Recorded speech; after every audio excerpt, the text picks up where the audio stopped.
tá mé I Contae Chill Dara a bualadh le Béibhinn Mhuircheartaigh. Tá cuid debs an mbliana an agus tá gúna galanta á luirg aici. Mar sin de tá sin nám agam sa bualas seachuici agus fáil amach cén sort stíl atá uí.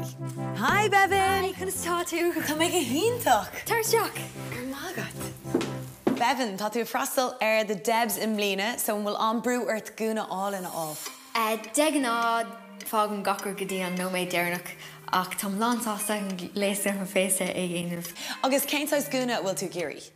Tá mé géirí gúna an simply níl mé géirí rud éigean rócásta.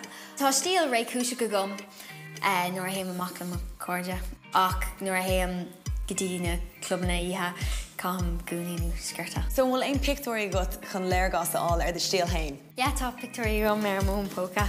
Okay. Cúpla ihe. Sprála me chean sin, scerta agus bór an I dheas fad. Okay, níl broga or the earth. So No. Níl is gom an bhfuil me géirí brogaí or go fáil. Okay, cínta. Brahan sé céicá bhór is bhfuil an búcail. Yeah. As sprála me chean sin, so that níon an dá dómh leat. Ja, hanín sé mórlam. Is I Fiadh Durham iarraidh na seachtainna seo. Cé acu is fearr a dhéanfaidh an bart.